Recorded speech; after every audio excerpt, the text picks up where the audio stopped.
From the front page of the Yonkers Statesman, September 11, 1916. Headline: Yonkers trolley cars again stopped. Fighting for union's existence, declares Samuel J. Hoey, president of Yonkers Union.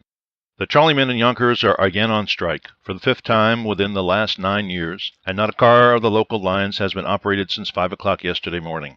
People who have depended upon the trolley and the subway as a means of getting to and from business in New York City now either have to walk to the railway station or the subway terminal, or else take advantage of the numerous jitney and auto buses, which, as soon as it became known the trolleymen had quit work, started running from various points in the city. The situation is similar to that in the latter days of July. The Hudson River Railroad and the Putnam Road profit from the strike.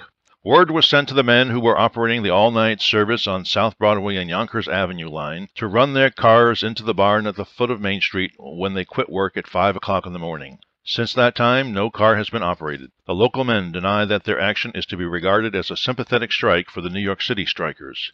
Quote, "We have our own grievances," unquote, they say. It has been said that the companies were preparing to wipe out the unions, and we are determined to show the management that they cannot do it. We have not yet received the increase in wages which was promised at the time we went back to work early last month. President Whitridge, who was in Europe at the time that agreement was made, has now returned, and it looks as if he intends to repudiate that agreement and refuse to give us the increased wages for which we struck in July. Mr. Hoey said the Yonkers Union has fought 4 successful strikes in 9 years. In each of those, the question of the recognition of the union has been evaded in the settlement, but now the local union has decided to fight the proposition to a finish." Unquote.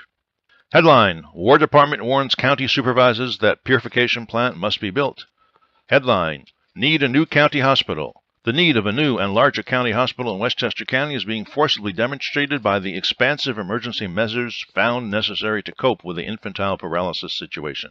The emergency isolation hospital recently erected on the Cochrane Farm now contains 100 patients. When the scourge struck Westchester County, Yonkers and Peekskill were the only localities that had any provision for the care of contagious cases. The other cities and villages with inadequate hospital accommodations, or none at all, immediately looked to the county to help them in the emergency.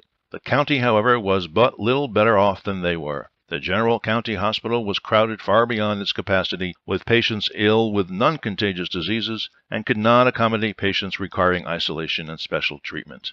V. Everett Macy, superintendent of the poor, in a statement made public today, said that the epidemic had shown the need of an adequate county hospital, not only for such emergencies, but under normal conditions. He advocates the erection of a new institution with 600 beds. Headline: Dr. Biggs has appendicitis.